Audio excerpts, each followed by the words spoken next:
We got launches, VR, and Magic. Oh my.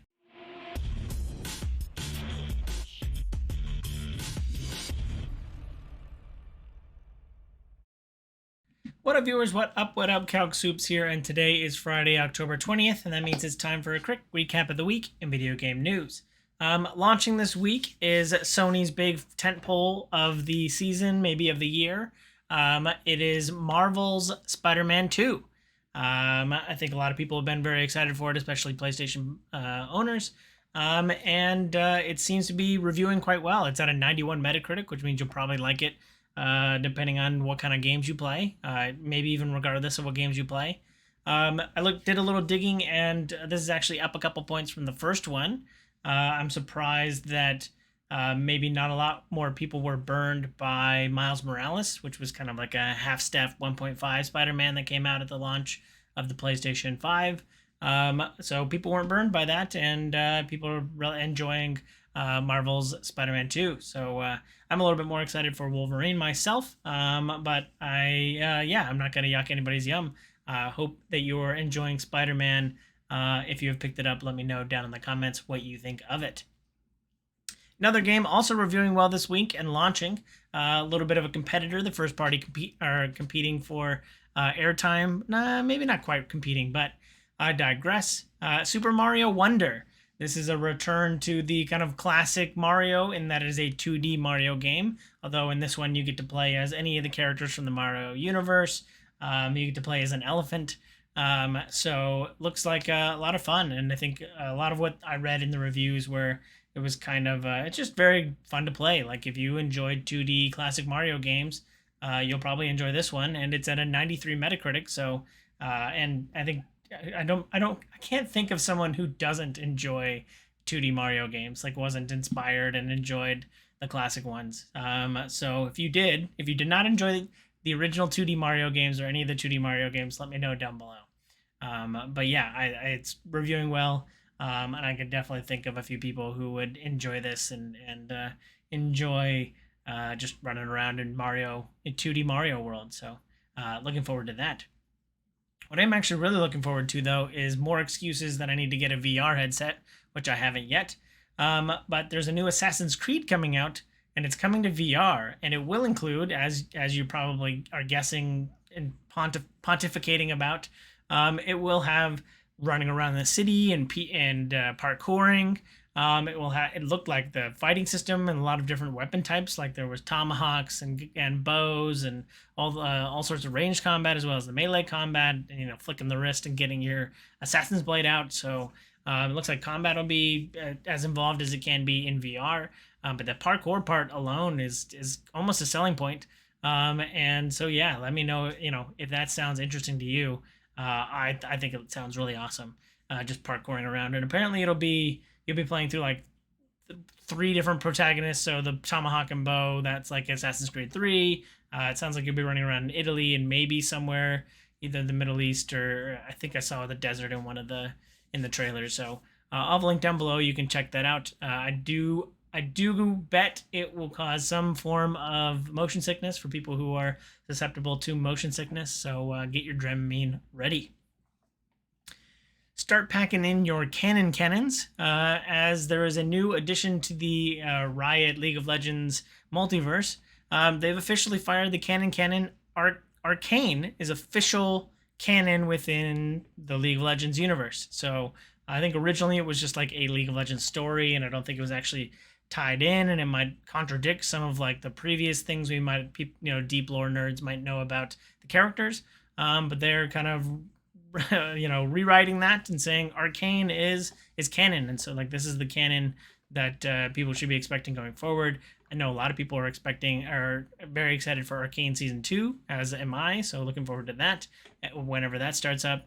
And then Riot also, when talking about kind of adding Arcane to the canon, is they're going to start streamlining the story and the lore, and because after a decade and a half, I assume that the plots and storylines in each of the different worlds and parts of the Arcane or the League of Legends world have gotten pretty disparate and detached from each other. So I could definitely see where they start culling some of that and getting it onto a streamlined timeline. So yeah, so now we can kind of, if you were thinking of not getting into Arcane because it wasn't like within the canon of the universe, now you don't have to worry about that. So, and if you haven't watched Arcane yet, I don't know what you're doing. You should pause this immediately and go watch Arcane, all of it all at once.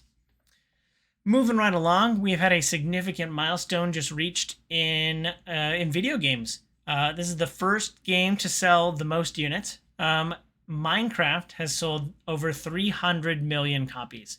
Now, I'm curious how much of those are including the ones that I guess were sold for free, because I think it was free to begin with way back in the day when Minecraft came out.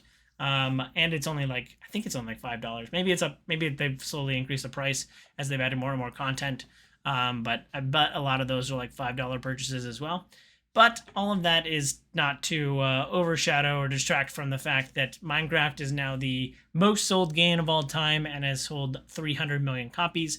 I do predict that GTA will eventually also reach that milestone, since everybody continues to buy. I don't even know who doesn't own a copy of GTA 5. I think I even own 2 copies of it just through random bundles or something like that. But I bet GTA 5 will eventually get there, but I'm excited to see Minecraft has crossed that benchmark. So next time anybody asks what the most sold video game is, I think it's been Minecraft for a while now, but now you can know that it's over 300 million copies. So good job, Mojang.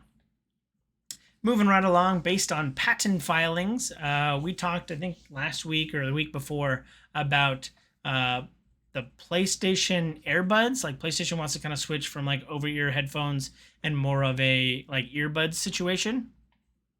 Patent filings that we found out about this week have a kind of earbud case or AirPod case within the controller, which could be really cool. If the back of your controller, you could just plop out, pull in, already attached already Bluetooth sunk earbuds. That'd be pretty cool. And it'd have the charging case in there, so you only have to charge one thing as opposed to charging both headphones and a controller and different micro USBs. So pretty streamlined. I'm pretty interested. I don't know necessarily the sound quality of earbuds is that to match over-ear headphones. But maybe most people don't care about that when they're playing games. They just want to be able to listen to the audio. So yeah, very cool. And I hope to see something about this, see more concrete details about this sometime soon, but it seems like a pretty cool idea to me. The one thing I didn't think was this isn't I assume this isn't to get people who are traveling, who want to be able to travel with just their controller and not both, because I don't know when the last time anybody took their controller somewhere other than their console. So but this could potentially be a solution for those, I think, very small market size. For that. So, but I think streamlining controller and headphones is a worthwhile cause. So excited to see something about that. Moving right along, Blizzard is celebrating Diablo 4's second season, Season of the Blood, with a blood drive, which I thought was pretty cool. I just watched this a few minutes ago, and I thought that was really cool. If you submit, it's a blood drive, which is also already pretty cool. I'll have a link down below. You can check out the video for yourself if you want to submit proof of you giving blood. They're trying to collect 1,000 or so people, and then all of the people who enter will be entered for a chance to win a PC that is cooled using human blood, which seems a little weird, and I don't know how you ship something like that to people, because I'm pretty sure you can't ship blood around the country. But all in all, very cool idea. Season of the Blood, they got all the vampire stuff for Diablo, and you can win a PC that is cooled with with human blood. I mean, that's what it's in the marketing. I bet there's something tacky about it somewhere else, but all in all, that was interesting. And I think anybody who submits proof of blood donation also gets, it looked like a patch. They called it a sticker in the thing, but it looked like a patch. So, which would all be pretty cool. I'd love to have a kind of vampire sticker or patch to put somewhere, on my water bottle or on my jacket. But yeah, so if you're looking to give blood anytime in the next couple weeks, you could submit you could submit proof of donation, and you could be entered to win a computer that is cooled with blood. That also brings up a little bit of the science behind it of like, is blood really the best substance to not be cooled, to not raise temperature? Don't want to get too much into the science of it, but all in all, pretty cool, pretty metal, and pretty spooky for spooky season. Moving right along, I could talk about Magic the Gathering for anybody who wants to have conversations about it. Love talking about Magic the Gathering, but this one is video game related. The Fortnite effect is in full swing with Magic the Gathering. They've even had Fortnite cards in Magic the Gathering, so the Fortnite nothing new about the Fortniteification of Magic the Gathering. The one I wanted to talk about, because I'm a huge Bethesda fan, is Fallout Commander decks. This week we got to see what the Fallout universe will look like when it's brought to the Magic the Gathering card game, and super excited about that. So if those two things kind of jive, if you're interested in that, feel free to check those out. I'll have links down below in the description. Very much looking forward to some Fallout Commanders. I've already pre-ordered my set as well.